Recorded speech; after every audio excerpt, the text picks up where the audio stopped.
Assalamualaikum warahmatullahi wabarakatuh. Waalaikumsalam warahmatullahi wabarakatuh. Salam sejahtera kepada para peserta Resident Scientific Meeting PONAS 19 Perhati-KL 2022. Saya Amanda sebagai MC dan atas nama panitia mengucapkan selamat datang kepada para penguji yang terhormat, Profesor Dr. Farhad M.Ked or LHNS, Spesialis TKL Konsultan FICS, kepada Dr. Sagung Raya Indrasari M.Ked, Spesialis TKL Konsultan FICS, dan Dr. Nur Akbar Aruman, Spesialis TKL Konsultan. Untuk memandu sesi ini, kami undang moderator, Profesor Dr. Farhad M.Ked or LHNS, Spesialis TKL Konsultan FICS. Kepada Prof. Farhad, kami persilahkan. Ya, terima kasih. Assalamualaikum warahmatullahi wabarakatuh. Waalaikumsalam warahmatullahi Pada sesi ini kita ada 5 pembicara yang akan kita dengar dan kita beri pertanyaan serta kita nilai. Ada yang pertama ada dari Dr. Jakaria Sinaga, fibrosarkoma palatumol, kemudian ada dari Dr. Hayu Fat, kemudian yang ketiga ada dari Dr. Mariam Setiawan, yang keempat ada Dr. Sofa Fitria, dan juga yang kelima Dr. Lupita Adina Putro. Untuk mempersingkat waktu, kami persilakan presentator yang pertama mempresentasikan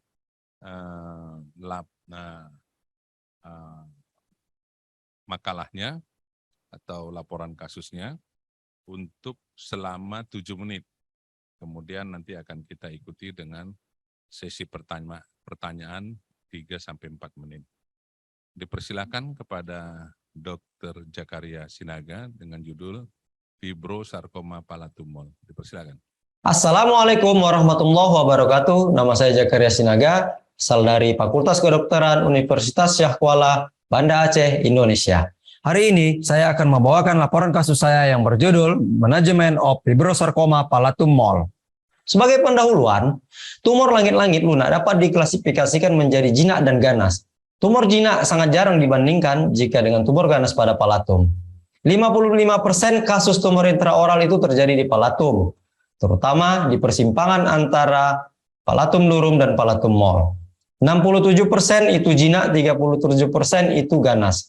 Penelitian mengatakan bahwasanya tumor pada palatum mol itu mempengaruhi lebih banyak pria daripada wanita dengan rasio 3:1.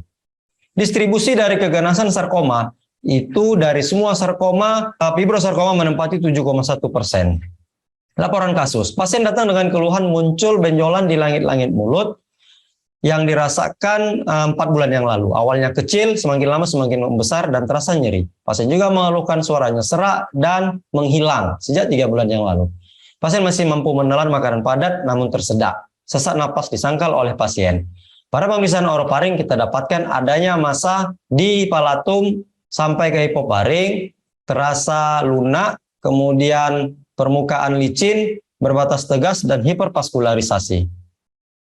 Diagnosis ditegakkan melalui pemeriksaan anamnesis, pemeriksaan fisik, dan pemeriksaan penunjang. Adapun yang menjadi gold standarnya adalah pemeriksaan biopsi palatum. Kemudian pemeriksaan CT scan orofaring dengan kontras kita dapatkan adanya massa berukuran 3,91 x 2,5 x 2,4 cm. Pada tanggal 7 April juga dilakukan fine needle aspirasi dengan hasil benign smear. Kemudian pada tanggal 22 April 2022, massa palatumnya dilakukan pemeriksaan histopatologi PA dengan hasil fibrosarkoma. Kemudian pasien kita diagnosis dengan fibrosarkoma palatum mol. Pada pasien ini dilakukan tindakan eksisi massa palatum dengan cara pasien dalam posisi supine dengan bahu ditinggikan dan dalam general anestesi dilakukan tindakan desinfektan dengan larutan antiseptik di sekitar area operasi, langit-langit rongga mulut dibatasi oleh duk steril. Kemudian kita pasang mouth gag depis sebagai visualisasi supaya lebih jelas sampai area operasi dengan tampak dengan jelas. Kemudian dilakukan insisi secara lunar pada mukosa palatum mengelilingi bentuk massa atau round mesh. Kemudian dilakukan reseksi secara tumpul hingga massa terlepas dengan memisahkan kapsul dengan otot. Kemudian kontrol perdarahan, kemudian kita bersihkan daerah jaringan yang masih terdapat jaringan patologis. Selanjutnya, massa dikirimkan ke laboratorium patologi anatomi disertai primargin, kemudian dilanjutkan dengan palatoplasti, yang dengan cara jahit bagian palatum lapis demi lapis, lapisan mukosa dan otot, membentuk palatum serapi mungkin mulai dari daerah insisi sampai ke uvula. Jahitan menggunakan 0,5 cm, evaluasi, tidak ada tampak celah pada jahitan, area operasi dibersihkan, mode gag depis dilepaskan, dan dipasang NGT, tindakan selesai. Dari hasil ini didapatkan massa, kemudian kita periksakan ke laboratorium dengan gambaran hearing bone appearance, ini biasanya khas pada fibrosarkoma. Kemudian gambar ketiga itu adalah gambaran kondisi palatum setelah operasi hari ketiga.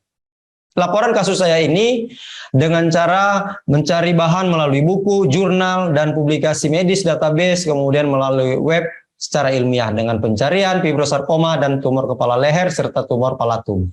Kriteria inklusinya adalah kanker palatum, kemudian wide eksisi massa palatum, dan palatoplasti. Adapun perawatan yang tidak mendukung dikeluarkan dari analisis ini dan menjadi kriteria eksklusi. Pasien 63 tahun perempuan dengan mengeluhkan adanya benjolan di daerah palatum, kemudian ada nyeri, ada suara serak, kemudian masih bisa menelan dan kadang tersedak, sesak napas di sangkal.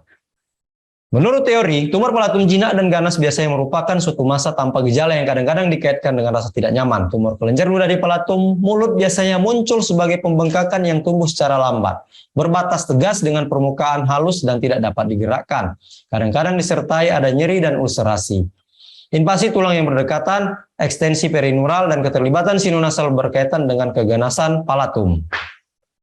Kemudian pada CT scan ada kita temukan massa yang mana CT scan mampu menilai luasnya tumor termasuk erosi dan destruksi tulang, keterlibatan jaringan lunak, dan penyebaran perineural. FNAB dilakukan untuk mendeteksi komponen epitel, neoepitel, dan stroma tumor. Selanjutnya, pada tanggal 16 Juni 2022, pasien ini kita lakukan tindakan eksisi massa beserta palatoplasti. 5 pertimbangan yang disarankan oleh Papado Georgakis et al. Ketika kita memutuskan pendekatan bedah yang optimal untuk eksisi tumor palatum dan ruang paraparing adalah sebagai berikut.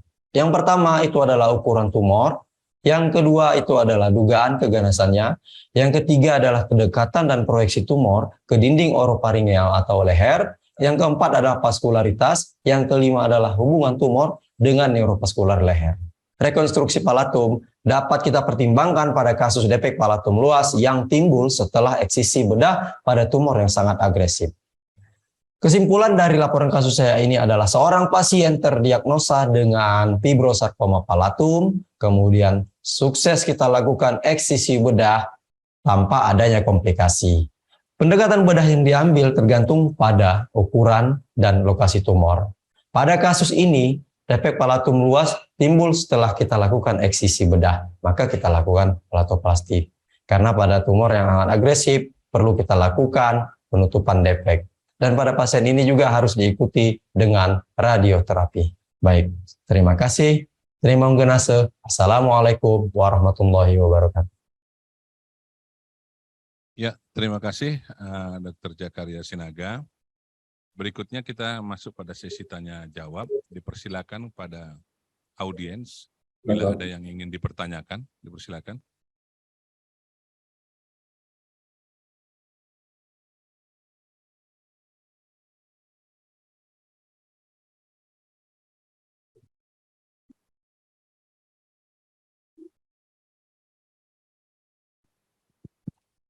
Ya, mungkin Boleh dari saya tanya? Dr. Sari silakan. Iya, Dr. Zakaria, tadi untuk pos operasinya dievaluasi berapa lama? Baik dokter, terima kasih dokter. Mohon izin saya untuk menjawab. Jadi evaluasi dari pasien ini kita mengevaluasi ada jangka pendek dan ada jangka panjang. Pasien ini kita evaluasi jangka pendeknya, pertama kita lihat follow up pasien, kita melihat dari luka yang post operasi kita lakukan dari tindakan palatoplasti kita.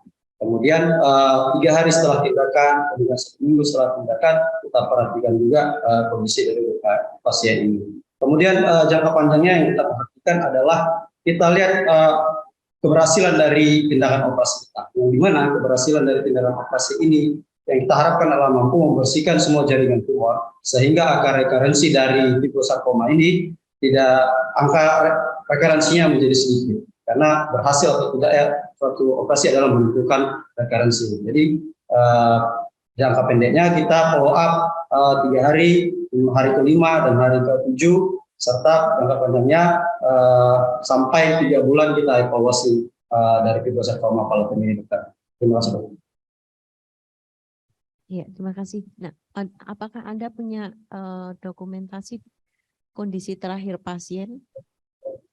Mohon izin, dokter, untuk saat ini saya tidak bisa tampilkan kondisi terakhir dari pasien. Tapi yang mau saya bilang bahwa pasien ini adalah sedang menjalani kemoterapi di center rumah sakit kita dan keadaannya baik, dokter. Kalau kita bilang dari Karnowski skornya 90 sampai 95%, dokter. Baik, terima kasih. Terima kasih, dokter. Terima kasih. Ini ada sisa 40 detik lagi untuk Dokter Zakaria. Baik, Prof. Yang disampaikan bila mana kawan-kawan ada berjumpa dengan fibrosarkoma palatumol. Apa simpulan yang ingin disampaikan? Siap, Prof. Terima kasih banyak, Prof. Harus masuk pertanyaannya, Prof. Saya ingin menyampaikan bahwa saya fibrosarkoma ini adalah very rare case. Artinya kasus yang sangat jarang, tetapi bisa terjadi di palatum. Artinya kita selama ini memahami bahwa fibrosarkoma itu hanya terjadi di jaringan lunak berbatasan langsung dengan tulang. Saya highlight kasus ini adalah karena kasus ini sangat jarang terjadi di palatum, khususnya di kanker kepala leher untuk kasus fibrosarkoma leher. Fibrosarkoma di bidang kepala dan leher. Saya mau menyampaikan bahwasanya apabila kita menemui kasus, kita harus memikirkan tindakan apa. Terapi utamanya adalah pembedahan, tetapi kalau terapi pembedahan tidak memungkinkan, maka terapi utama yang kita pikirkan adalah kemoterapi dan dilanjutkan dengan radioterapi. Terima kasih, Prof. Ya, terima kasih. Berhubung waktu habis, kita akan lanjut pada pembicara berikutnya. Terima kasih, Prof. Dokter Nur Akbar mau memberi pertanyaan juga. Ya, maaf, Prof. Ya, Halo? silakan. Ya, silakan. Ya, maaf ini kebetulan saya lagi jaga di Poli, jadi ada ini. Oh, ya, siap. maaf, Dokter Sari sama Prof. Harap. Mungkin tadi kan dari anamnesisnya ada serak dan hilang suara katanya. Apakah dilakukan ini tidak endoskopi untuk kenapa ininya serak dan hilang suaranya, dan setelah operasi apakah ada perubahan tidak? Terima kasih. Izin, Prof. Izin, Dok. Mohon Dok, izin menjawab. Jadi pasien ini mengeluhkan suara serak di anamnesa kita pertama, tetapi kalau kita nilai dari hasil anamnesa kita, sebenarnya suara pasien ini hanya serak sedikit saja, Dok, dan kita lakukan pemeriksaan rhinopharyngoscopy, tidak ada tanda-tanda parese dari pelipat vokalizer. Dan pada saat ini evaluasi untuk kondisi pasien saat ini suaranya dalam kondisi baik-baik aja, Prof, dan bisa berkomunikasi dengan baik dengan suara yang jelas dan menjawab cukup dengan baik, Dok. Terima kasih, Dok. Ya, terima kasih Dr. Nur Akbar. Waktu memang sudah habis. Berikutnya untuk pada presentasi yang kedua dipersilakan kepada Dr. Hayu Fat R. Bismillah. Assalamualaikum warahmatullahi wabarakatuh. Saya Dr. Hayu dari Universitas Airlangga Surabaya. Saya akan membawakan laporan kasus dengan judul pendekatan pembedahan pada sinonasal undiferensiasi pleomorphic sarkoma. Undiferensiasi pleomorphic sarkoma atau UPS merupakan soft tissue sarkoma yang agresif. Kasusnya jarang, kurang dari 1%, dominan pada laki-laki dengan rentang usia 50-70 tahun. Eksisi tumor dengan free margin merupakan terapi yang utama. Penulisan laporan kasus ini bertujuan untuk mendapatkan terapi yang tepat pada kasus sinonasal undif pleomorphic sarkoma. Laporan kasus laki-laki 51 tahun dengan keluhan utama buntu hidung kanan sejak 1 bulan, pil bercampur darah, bengkak pada pipi kanan yang semakin besar disertai dengan nyeri, benjolan meluas ke atap mulut dan menonjol keluar dari kafum oris, mengeluarkan cairan kental warna kekuningan berbau, telinga kiri berdenging 2 minggu. Riwayat sebelumnya, pasien menderita keluhan serupa sejak 7 bulan yang lalu, riwayat pembedahan 4 bulan yang lalu, pasien direncanakan kemoradiasi adjuvan namun gagal karena fungsi ginjal pasien jelek. hasil histo-PA operasi sebelumnya dengan diagnosis banding karsinoma pluridiferensiated dan sarkoma high grade. Dilanjutkan imunohistokimia dengan hasilnya sarkoma. Pada inspeksi tampak benjolan di hidung kanan berkrusta, sekret purulen, benjolan pada palatum burung yang menonjol ke cavum oris, dan terdapat sekret purulen berbau dengan mudah berdarah. Dari gambaran CT scan menunjukkan bahwa massa memenuhi cavum nasi kanan, sinus maxillaris kanan, rima orbita, sinus ethmoid hingga infiltrasi palatum burung ke cavum oris.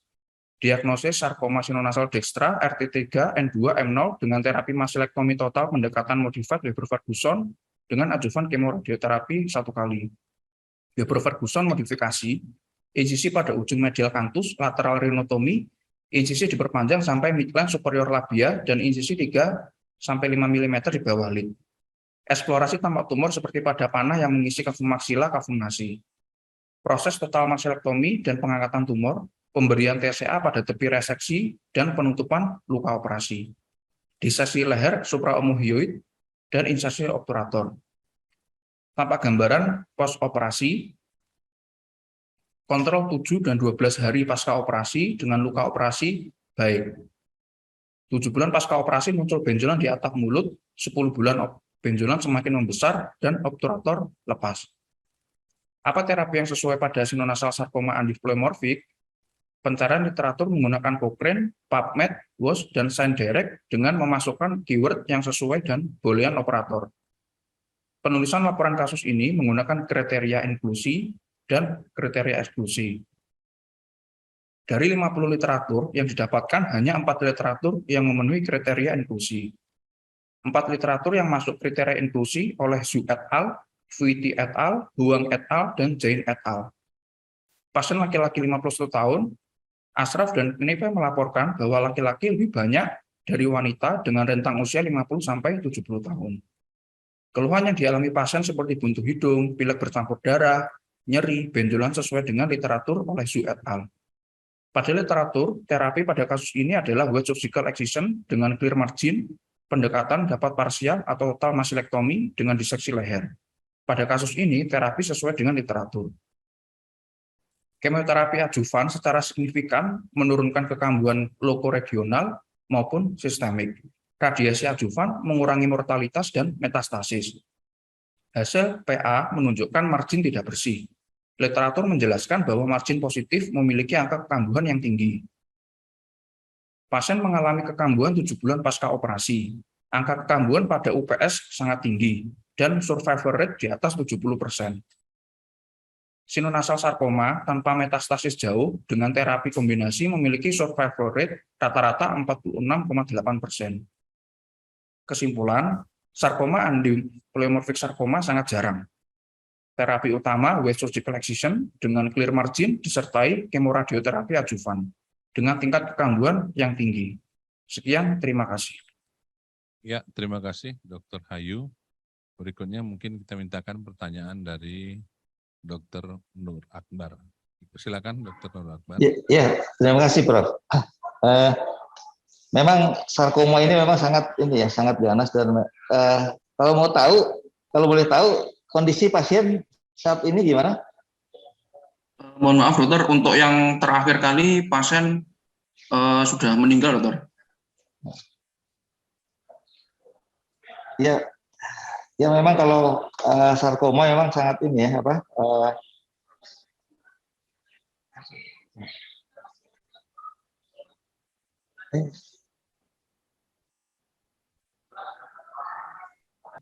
Suaranya tidak terdengar, dokter. Mohon maaf dok, suaranya tidak terdengar dokter. Dr. Nur Akbar, suaranya tidak. Iya maaf. Ini memang sangat ganas. Yang kedua, apakah pada operasi tadi langsung dipasang dipasang yang di mulut Obturator dokter. Obturator ya.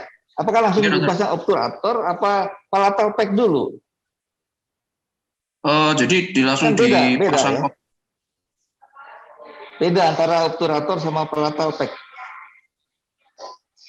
Dipasang obturator dokter oleh sejawat bedah mulut dokter. Jadi pada saat operasi dari kami sudah selesai, sejawat bedah mulut langsung memasang obturator, dokter.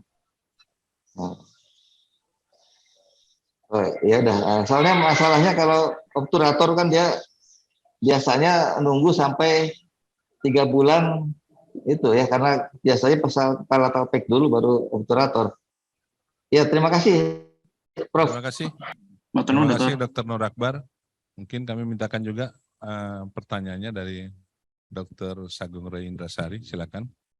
Ya, terima kasih Dr. Hayu. Ini kan Iya, Dok. sarkoma dari sinonasal ya. Memang jarang dan memang sangat ganas. Nah, untuk pasien ini kebetulan meninggal. Ya. Meninggalnya berapa lama pos dilakukan operasi dan kira-kira penyebabnya apakah dari sarkomanya itu ada atau ada masalah lain? Iya, dokter. Jadi pasien ini meninggalnya sekitar 10 bulan pasca operasi, dokter. Jadi setelah operasi hasil patologi anatomi keluar itu sudah kita rencanakan untuk adjuvan kemoradiasi, namun pasien tidak sempat kembali 1 kali untuk kemo, kemudian tidak sempat kembali lagi kontrol karena pada saat itu pasien menderita COVID, dokter. Jadi COVID pasien sampai 2 kali, terus kemudian setelah COVID kedua pasien mau kontrol kembali karena pasien kondisinya drop, dokter. Jadi tidak kontrol kembali sehingga beberapa bulan kemudian pasien meninggal, dokter.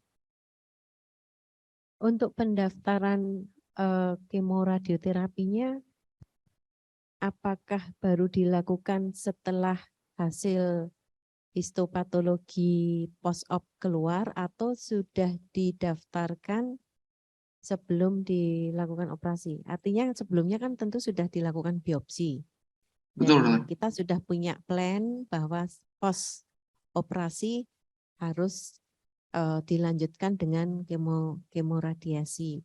Dan kemoradiasi idealnya kan tidak terlalu jauh dengan operasi ya. Within 6 weeks ya, jadi dalam 6 minggu pertama setelah operasi. Apakah ini dilakukan sesuai dengan protokol yang ada untuk pasien ini? Artinya kemoradiasinya dalam 6 minggu pertama atau mungkin ada keterlambatan? Kalau untuk kemonya langsung, dokter. Sedangkan kalau untuk sinarnya atau radioterapinya memang untuk di Sutomo sendiri kita ada antriannya, dokter. Tapi langsung setelah operasi itu pada saat kontrol ke poli langsung kita jadwalkan untuk perlakuan kemo dan radioterapi adjuvan, dokter.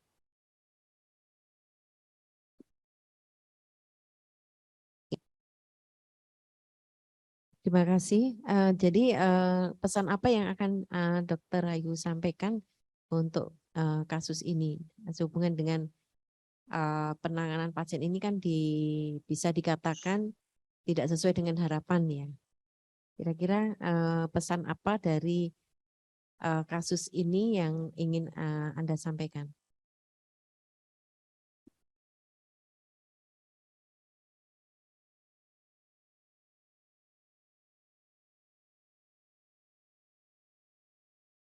Apakah terdengar Dr. Hayu? Iya, Prof. Jadi pesan dari saya memang kalau pada kasus sarkoma, memang terapi utama adalah surgical eksisi atau wide eksisi, radikal eksisi juga bisa dengan syarat dia harus free margin, dokter. Karena kalau misalnya free marginnya tidak clear, itu nanti akan menimbulkan rekarensi yang tinggi. Sedangkan sarkoma sendiri untuk pertumbuhan tumornya itu sangat agresif, jadi sangat cepat sekali. Jadi saran saya pada untuk sejawat lainnya, pada menemukan pasien sarkoma, dilakukanlah pembedahan secara clear margin atau free margin. Terima kasih, dokter. Ya, terima kasih Dr. Sagung Ray Indrasari, Dr. Sari. Berikutnya kita masuk pada presentator yang ketiga, yaitu Dr. Maryam Setiawan. Dipersilakan. Bismillahirrahmanirrahim. Assalamualaikum warahmatullahi wabarakatuh dan selamat pagi. Saya Maryam Setiawan, Residen THT BKL FK Unhas akan membawakan laporan kasus berjudul Tata Laksana Giant Adenoma Pneumotik pada kelenjar parotis. Sekitar 80 hingga 85% tempat tersering munculnya tumor kelenjar liur adalah pada kelenjar parotis. Adenoma plemorphic merupakan jenis tumor jinak kelenjar liur yang paling banyak. Nama adenoma plemorphic diambil dari komponen pada tumor ini berupa epitel dan mesenkim. Laporan kasus, perempuan 64 tahun datang ke rumah sakit pneumonia dengan benjolan pada pipi kanan yang tumbuh secara perlahan dalam 2 tahun terakhir. Tidak nyeri dan terdapat rasa tertarik pada pipi kanan. Pada pemeriksaan THT lainnya tidak ada keluhan. Pada pemeriksaan fisik, inspeksi tampak massa dengan permukaan reguler, berbatas tegas, warna sama dengan sekitarnya. Palpasi, konsistensi kenyal, mobile, tidak nyeri, tekan dengan ukuran 13x12x10 cm. Terlihat parese pada nervus facialis berupa hilangnya garis pada dahi kanan dan sudut nasolabialis kanan yang tidak simetris. Pada pemeriksaan penunjang menunjukkan hasil FNAB suatu adenoma plemorphic mixed tumor. Pada CT scan leher tanpa kontras menunjukkan massa heterogen HU-109/9 berbatas tegas dan dinding tebal pada jaringan lunak leher kanan dengan ukuran 8,1 x 8,7 x 9 cm yang mendorong organ lain di sekitarnya dan menyempitkan sisi kanan faring dan laring. Dari anamnesis, pemeriksaan fisik, dan penunjang, pasien didiagnosa giant adenoma plemorphic pada kelenjar parotis kanan. Penata laksanaan dilakukan total parotidektomi oleh karena ukuran tumor yang sangat besar dan melibatkan lupus profunda. Prosedur operasi buat landmark berbentuk Y yang dimulai dari depan tragus hingga ke tepi bawah lobulus dan melingkar ke bagian posterior setinggi pertengahan auricula. Kemudian, landmark dilanjut hingga mencapai tepi bawah tumor. Infiltrasi landmark dan insisi landmark secara tajam. Bebaskan massa tumor dari jaringan sekitarnya, lalu dipreservasi nervus facialis dan cabangnya dengan menggunakan detektor saraf, kemudian dilakukan pengangkatan tumor. Setelah tumor keluar, evaluasi perdarahan dan dilakukan pemasangan drain hisap, lalu jahit luka lapis demi lapis. Tumor yang dikeluarkan diukur dengan ukuran 10 x 11 x 9 cm, dibuat sayatan untuk melihat isi tumor, tampak massa kekuningan dengan konsistensi kenyal. Spesimen dikirimkan ke patologi anatomi dan menunjukkan hasil yang sama dengan hasil FNAB, yaitu suatu adenoma plemorphic. Follow up, hari pertama post-operasi, luka operasi baik, tidak ada perdarahan aktif, drain 40 cc. Hari keempat, luka kering, drain 5 cc. Drain kemudian dicabut dan pasien dipulangkan. Follow-up 1 bulan, luka kering, fungsi dari nervus facialis normal dapat dievaluasi dari kemampuan pasien untuk mengangkat alis, tersenyum, dan menutup mata. Terlihat sudut nasolabialis pasien yang sudah simetris dan tampak garis pada dahi kanan. 6 bulan post-operasi, tidak tampak tanda-tanda rekurensi maupun komplikasi lambat berupa Frey syndrome. Metode menggunakan sistem PICO dan pencarian literatur dengan kata kunci penata laksanaan adenoma plemorphic. Kriteria inklusi berupa pencarian literatur menggunakan kata kunci, referensi kurang dari 10 tahun terakhir, dan jurnal full text. Diskusi, penderita merupakan seorang perempuan usia 64 tahun. Pada penelitian Jefferson mendapatkan prevalensi terjadinya adenoma plemorphic umumnya pada wanita usia 31-45 tahun. Dan menurut Farhat et al., adenoma plemorphic dapat muncul pada semua dekade kehidupan dengan usia rata-rata 46 tahun. Pada pasien didapatkan benjolan tumbuh perlahan dalam 2 tahun terakhir. Pada penelitian Larian et al., plemorphic adenoma pada umumnya tumbuh lambat, tidak nyeri dan mobile. Dan pada penelitian Mahesh, massa biasanya soliter, mobile dengan pertumbuhan yang lambat. Pada kasus ini didapatkan ukuran tumor yang sangat besar dengan ukuran 13 x 11 x 10 cm dan adanya parese nervus facialis. Pada penelitian Giant S, ukuran tumor adalah 8 x 10 cm dan tidak terdapat gangguan nervus facialis. Pada penelitian Mahesh et al., ukuran tumor 4 x 3 cm dan tidak terdapat parese nervus facialis. Pada penelitian ini dilakukan total parotidektomi. Berbeda pada penelitian Sunil et al. Dilakukan operasi berupa eksisi tumor. Dan pada penelitian Melkundi dan Rajesh dilakukan total parotidektomi. Setelah pengangkatan tumor, dilakukan follow-up hingga 6 bulan dan tidak didapatkan komplikasi baik cepat ataupun lambat dan tidak ada tanda-tanda rekurensi. Kesimpulan, kasus adenoma plemorphic dengan ukuran yang sangat besar disertai parese nervus facialis merupakan kasus yang jarang. Dengan penanganan yang hati-hati dapat menghindari kerusakan nervus facialis. Pada kasus setelah pengangkatan tumor terjadi perbaikan nervus facialis yang menunjukkan adanya penekanan pada tumor. Terima kasih. Ya, terima kasih Dr. Mariam. Berikutnya kita mintakan pertanyaan dari Dr. Nur Akbar, dipersilakan. Ya, terima kasih, Prof. Waktu operasi Dokter Mariam ikut tidak, Dokter Mariam?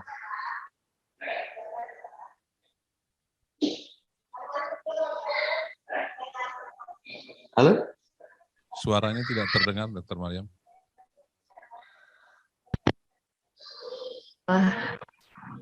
Dok, suara saya sudah terdengar, Dok. Oke. Waktu operasi saya ikut, dokter. Ini pendekatannya antegrad apa retrograd ya? Kalau boleh tahu. Antegrad, dokter.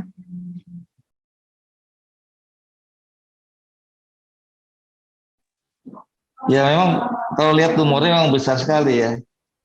Jadi apa yang ingin diinikan oleh Dokter Mariam pada kasus ini untuk kepada rekan-rekan yang residen lainnya?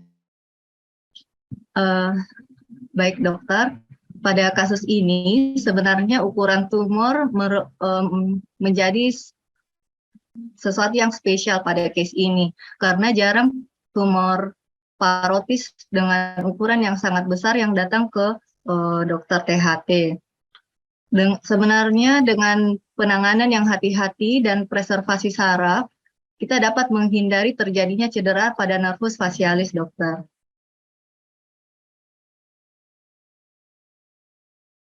Karena yang paling ditakutkan pada operasi parotidektomi adalah terjadinya cedera pada nervus facialis. Ya, terima kasih, Prof. Ya, terima kasih, Dr. Nur Akbar.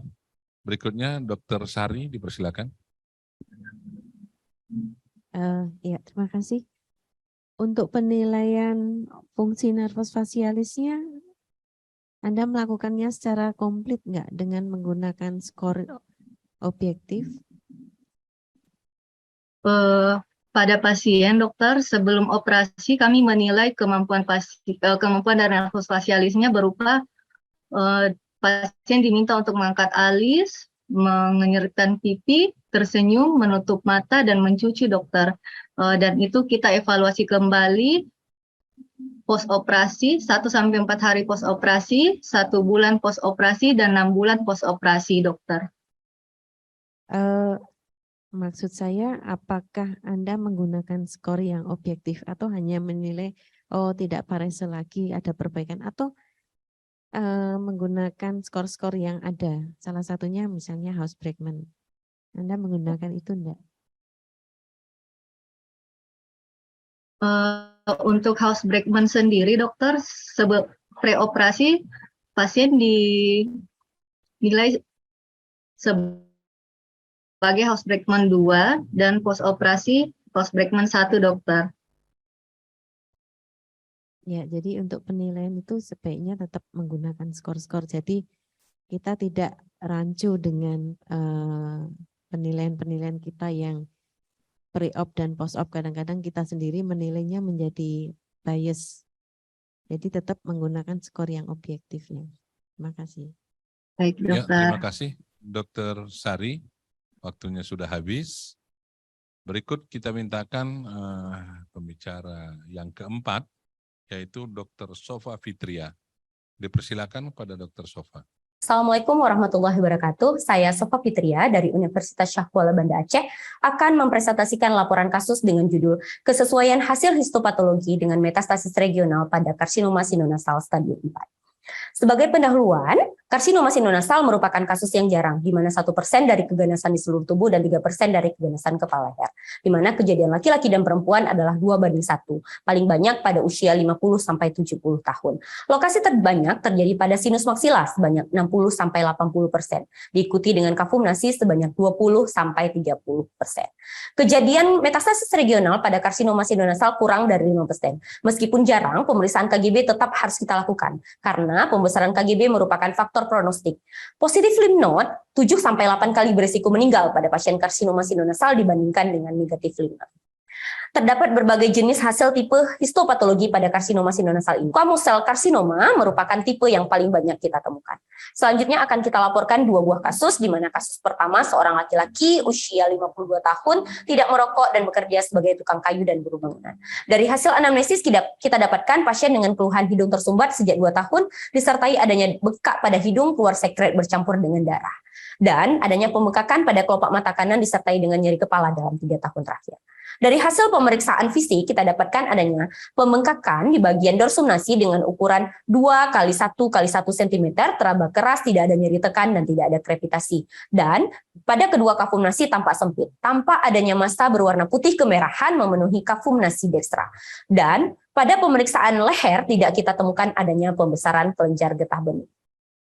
Dari hasil histopatologi kita dapatkan suatu adenokarsinoma dengan peradangan akut. Pada CT scan SPN dengan kontras, tampak massa solid memenuhi kafum nasi dan telah menginfiltrasi intrakranial serta mendestruksi tulang etmoid. Dan tampak adanya multiple limfadenopati dengan ukuran kecil dengan ukuran maksimal 1,7 x 1,1 cm.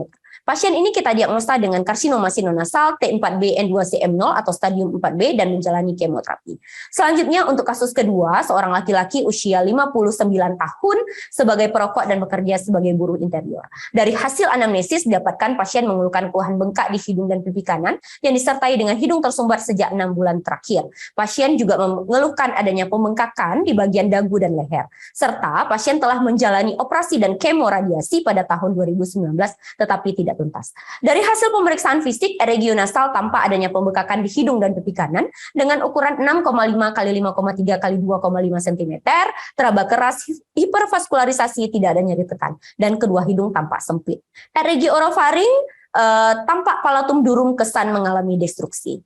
Dari pemeriksaan leher tampak adanya pembesaran KGB yaitu pada sisi dekstra dan sinistra pada level 1, 2, 3, dan 5. Dari hasil FNAB didapatkan suatu metastasis SMIR dan dari hasil biopsi didapatkan suatu non-keratinizing squamous cell carcinoma. Dari CT scan SPN dengan kontras didapatkan adanya massa inhomogen yang telah memenuhi kafum sinus maxilla yang telah berekspansi ke orbital, ke subcutaneus dan ke bagian dan telah mendestruksi dari visura pterygomaxilla. Serta didapatkan adanya multiple maligna limfadenopati pada level 1, 2, 3, dan 5 pada kedua sisinya. Pasien ini kita diagnosa dengan recurrent karsinoma sinonasal T4A N3BN0 atau stadium 4 serta menjalani kemoterapi.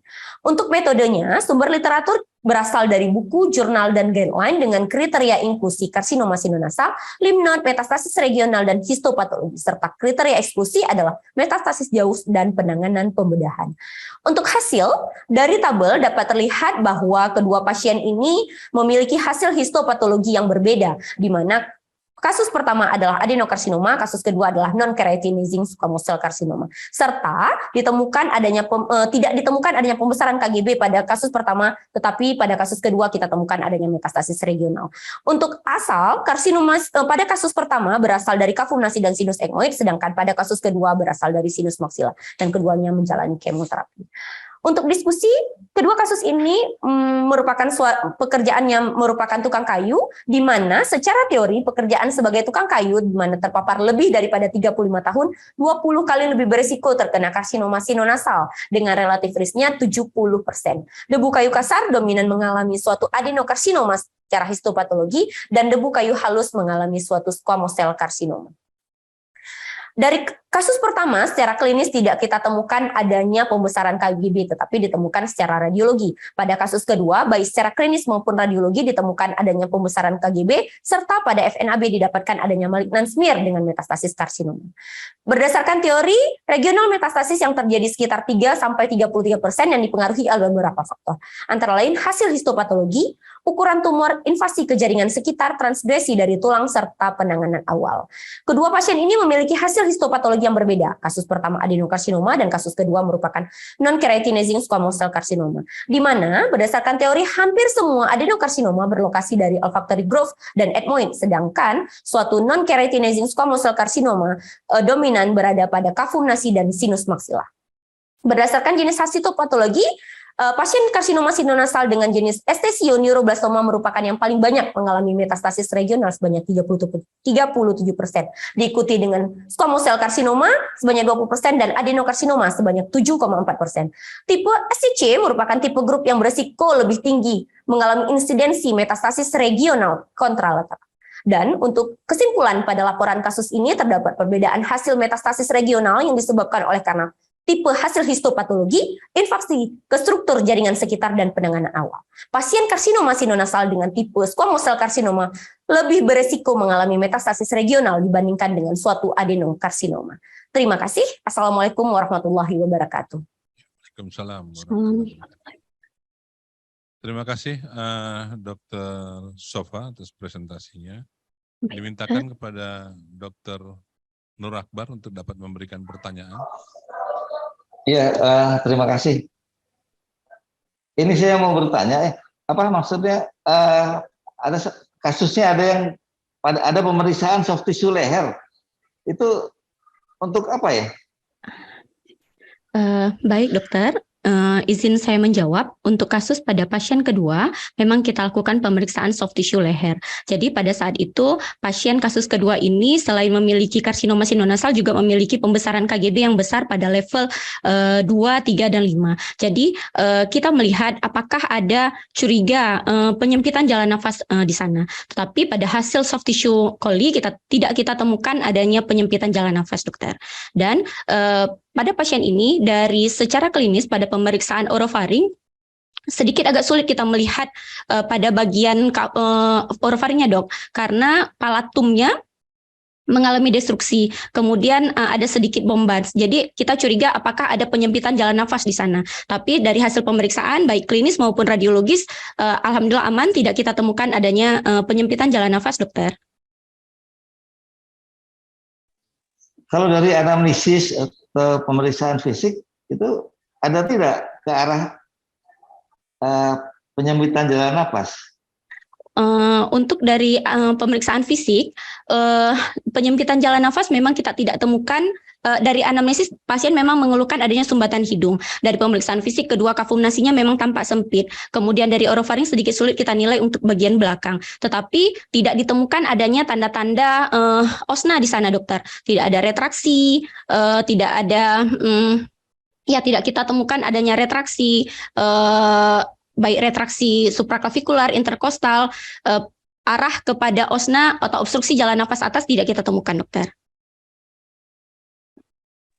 Ya, maksudnya kalau dari itu kan bisa dari CT scan-nya kan sudah ini ya. Baik, ya, terima kasih, Prof. Terima kasih, dokter. Terima kasih, Dr. Nur Akbar. Berikutnya, Dr. Sari, dipersilakan. Ya, terima kasih. Dr. Sofa. Dokter. Judul Anda adalah kesesuaian jenis histopatologi dengan metastasis regional. Gitu ya? Iya, dokter. Jadi apa yang ingin Anda sampaikan dengan presentasi ini? Ini ada 2 kasus dengan jenis histopatologi yang berbeda dan Anda coba bandingkan begitu. Iya. Apa yang ingin Anda sampaikan? Baik, dokter, izin saya menjawab. Jadi sebagaimana kita ketahui bahwa karsinoma sinonasal ini memiliki jenis hasil histopatologi yang banyak sekali, dokter. Dan squamous cell karsinoma merupakan tipe yang paling banyak kita temukan. Jadi berdasarkan secara klinis bahwa kita ketahui bagian nasal dan sinus paranasal memiliki aliran limfatik yang miskin. Jadi jika kita sebutkan bahwa ada pasien dengan jenis histopatologi tertentu memiliki kemungkinan untuk terdapatnya suatu pembesaran KGB atau metastasis regional.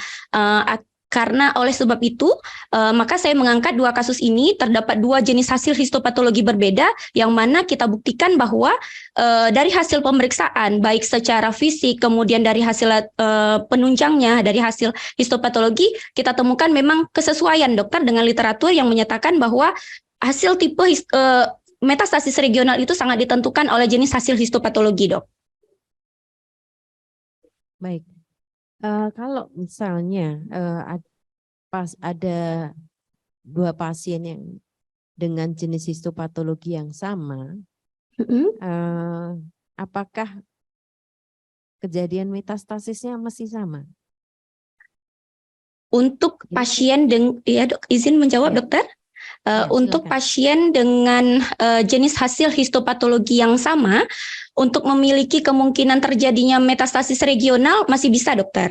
Karena selain dari jenis hasil histopatologi, metastasis regional ini juga ditentukan oleh karena ukuran daripada tumor, kemudian dari invasi ke struktur jaringan sekitarnya dokter, kemudian dipengaruhi oleh juga transgresi daripada tulang dari bagian nasal, serta apakah pasien penanganan awalnya, apakah pasien ini rekuran karsinoma sinonasal ataupun tidak dokter. Jadi pada pasien-pasien dengan recurrent karsinoma sinonasal untuk terjadi metastasis regionalnya lebih besar resikonya dokter. Terima kasih dok. Iya, baik. Jadi jenis histopatologi bukan satu-satunya ya. Jadi Iya, kebetulan dokter. juga ini jenis histopatologi berbeda dan juga ukuran tumornya pun juga berbeda ya. Iya Ya, dokter. jadi tidak bisa dibandingkan begitu saja karena banyak hal yang harus dipertimbangkan. Ya, terima kasih. Baik dokter, terima kasih dokter. Dokter Sari nampaknya pesannya ojo dibanding-banding. Terima kasih Dokter Sari. Berikutnya presentator ke-5 yang terakhir. Silakan Dokter Lupita Adina Reksodiputro. Profesor, dokter, panitia, dan para peserta Kongres Nasional Per-HTKL 2022, saya Lupita Adina dari Universitas Indonesia akan mempresentasikan case report dengan judul Adjuvant Treatment Selection in Advanced Laryngoscoma Cell Carcinoma Without Lymph Node Involvement dengan supervisor utama Dr. Marlinda Adam, SPT-HTKL, PhD FHCS. Berikut outline yang akan saya bawakan hari ini. Sebagai pendahuluan, karsinoma sel squamosal laring terjadi pada tahun 2018 mencapai 177.000 kasus dengan angka kematian cukup tinggi sekitar 94.000. Untuk menentukan keberhasilan terapi dibutuhkan deteksi dini dan terapi multidisiplin dan sudah diwadahi dengan adanya guideline yaitu American Joint Committee on Cancer dan National Comprehensive Cancer Network. WHO juga sudah memberikan klasifikasi secara patologi anatomi yang terbaru di tahun 2022. Tujuan dari presentasi kasus ini adalah untuk menyampaikan pasien ke karsinoma sel squamosal laring dengan staging T3N0 pasca operasi untuk pertimbangan adjuvan terapi antara kemoradioterapi dibandingkan radioterapi saja untuk menilai keberhasilan klinis melihat dari kesintasan, kegagalan lokoregional, dan keparahan terapi keparahan dinilai dari toksisitasnya. Kasus yang dibawakan adalah Tuan H dengan keluhan disfoni sejak 1 tahun dengan hasil CT scan adanya lesi pada paraglotik dengan keterlibatan kelenjar getah benih sesuai dengan T3N1 yang dilakukan biopsi dengan hasil squamosal sel karsinoma laring. Dengan pada Desember dilakukan staging dengan hasil tidak ada metastasis dan pada Desember juga dilakukan tracheostomy emergency karena sesak. Pada pemeriksaan fisik didapatkan massa pada regio koli kiri pada level 2A yang berukuran 2 kali 1,5 kali 0,5 cm dan berikut adalah hasil rhinopharyngolaryngoscopy pada pasien tampak massa yang terfiksir pada pita suara kiri. Kemudian pasien dilakukan total laryngectomy dan lateral neck diseksi sisi kiri dengan hasil akhir histopatologi yaitu adalah sel squamosal karsinoma berkeratinisasi berdiferensiasi baik pada laring dengan batas atas esofagus, batas bawah trakea yang tidak terkontaminasi sel kanker dan tidak ada keterlibatan kelenjar getah bening sehingga sesuai dengan staging T3N0. Berikut adalah pertanyaan klinis yang diajukan di mana pada pasien dewasa dengan karsinoma sel squamosal laring dengan stadium staging T3N0 pasca total laryngectomy, apakah kemoradiasi dibandingkan radioterapi saja efektif untuk memberikan perbaikan klinis termasuk dari kesintasan, kegagalan lokoregional, dan keparahannya dinilai dari efek toksisitasnya. Berikut adalah PICO yang dibawakan. Pada slide terlampir kriteria inklusi dan eksklusi dan juga keyword sebagai pencarian, di mana kemudian dilakukan pencarian pada beberapa database yang didapatkan sekitar 40 artikel dan kemudian dieliminasi berdasarkan kriteria dan didapatkan 4 studi terpilih yang dilakukan telaah kritis. Berikut adalah 4 studi dari Bouchat et al., Bernie et al., Cooper et al. 2004 dan Cooper et al. 2012. secara sistematik dan sinergis bahwa keseluruhan menyatakan bahwa kemoradioterapi lebih efektif dalam meningkatkan kesintasan dan pada mencegah lokoregional failure. Namun angka toksisitas juga lebih tinggi pada pasien yang diberikan kemoradioterapi.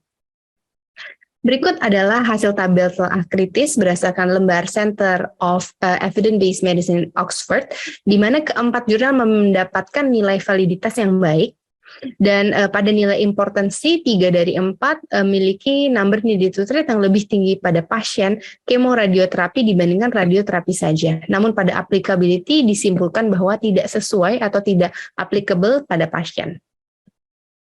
Limitasi dari jurnal ini, walaupun jumlah sampel yang cukup dengan dosis yang sesuai, namun jurnal ini tidak mengkalkulasi secara spesifik pada staging pasien tertentu, sehingga semua disamaratakan dalam karsinoma sel squamous cell laring dalam semua stagingnya.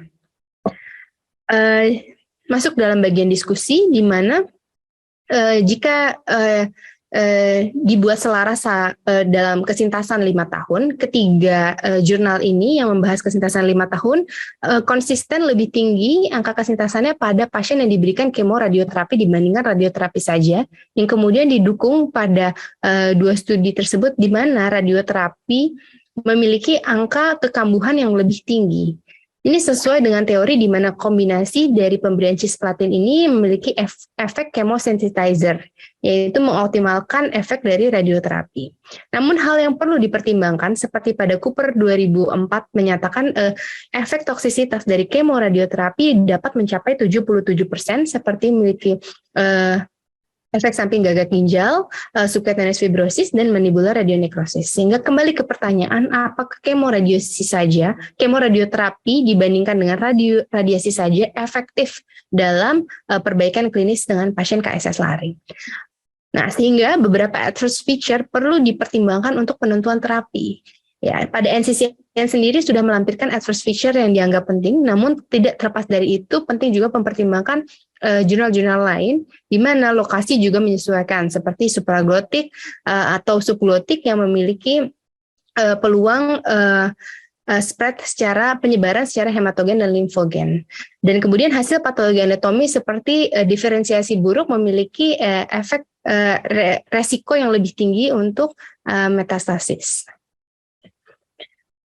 Sehingga kembali pada applicability pada kasus di mana KSS laring T30 ini dipertimbangkan adalah margin dari hasil PA-nya, kemudian invasi perineural, vaskular dan limfatik, dan emergency tracheostomy, dan juga pertimbangan dari Karnofsky. Karena tidak ada keterlibatan tersebut sesuai dengan intermediate risk, sehingga pasca surgery dapat dilakukan radioterapi saja. Emergency tracheostomy dapat mempertimbangkan dosis radioterapi yang kemudian diberikan. Sebagai rekomendasi bahwa terapi KSS laring perlu dibutuhkan terapi yang holistik dan multidisiplin dengan prinsip terapi sesuai dibutuhkan pada waktu yang tepat dan sebagai pengingat untuk dilakukan secara komprehensif. Sehingga dapat disimpulkan pilihan terapi dari KSS laring bergantung pada adverse feature, kondisi pasien, dan status keganasan, tidak terbatas pada guideline yang sudah ada, namun dapat masukkan info tambahan dari patologi klinis dan klinis pasien. Terima kasih.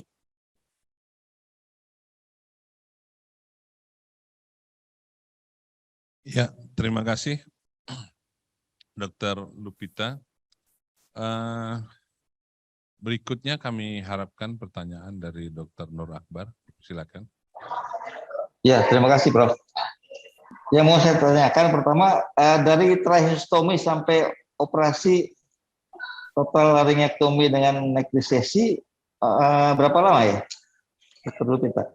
Ya, izin dok, pasien ini adalah pasien dari Makassar. Kebetulan saat Dr. Linda sedang visit untuk surgery di Makassar. Namun berdasarkan data yang saya dapatkan, pasien dilakukan tracheostomy pada bulan Desember, kemudian pasien dilakukan laringektomi total pada bulan Januari, sekitar kurang lebih 1 bulan. Jadi dianggap masih cukup sesuai waktunya, dok.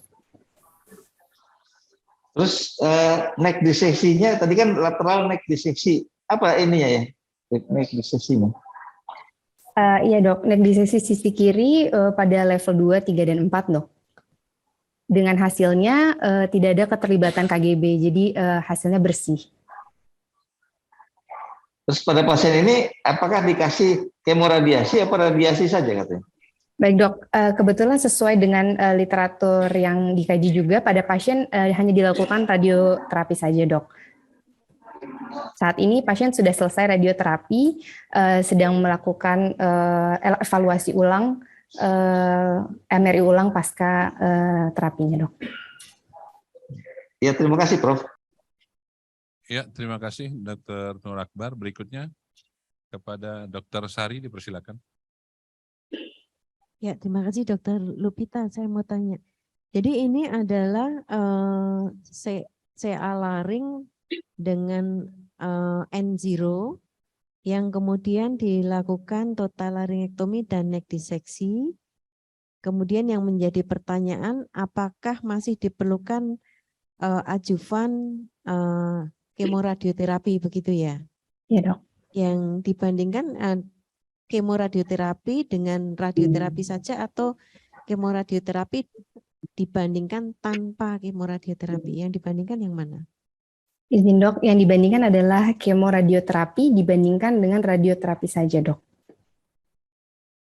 Baik, jadi total laringektomi plus neck disseksi, profilaktik neck disseksi ya istilahnya karena ini N0 ya. Dok. Kemudian whether kemoradioterapi atau radioterapi saja.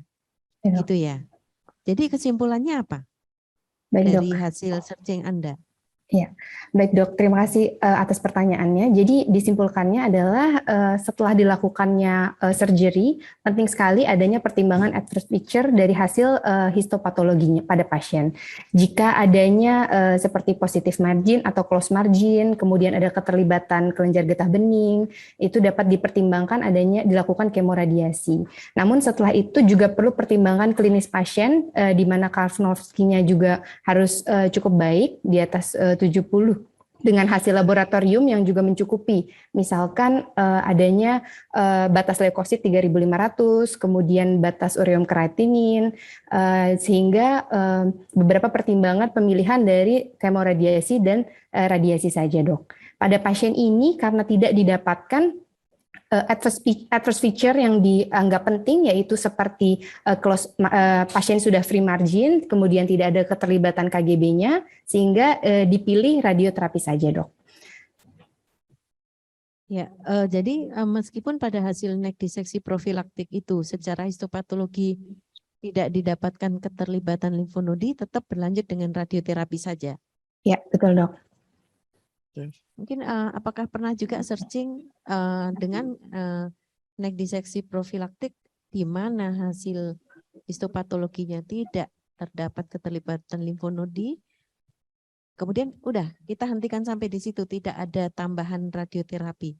Ada nggak searching pembanding seperti itu? Ya, izin dok, sebenarnya ada juga dok, jadi di mana jika hasil histopatologinya itu seperti diferensiasi buruk, di mana sel tidak membutuhkan hingga posisi matur untuk melakukan pembelahan, kadang-kadang mikrometastasis jauh lebih cepat dibandingkan hanya dengan radioterapi saja dok. Jadi sehingga ada beberapa literatur juga yang menyarankan jika hasil diferensiasinya buruk dapat dipertimbangkan juga kemoradiasi.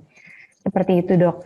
Jadi kembali lagi juga kepada surgeon utamanya dengan hasil patologi anatomi tersebut. Lalu ada beberapa hasil pilihan patologi anatomi seperti apakah ada keterlibatan tumor infiltrating limfosit pada hasil patologi anatominya untuk mempertimbangkan prognostik baiknya, dok. Baik, terima kasih.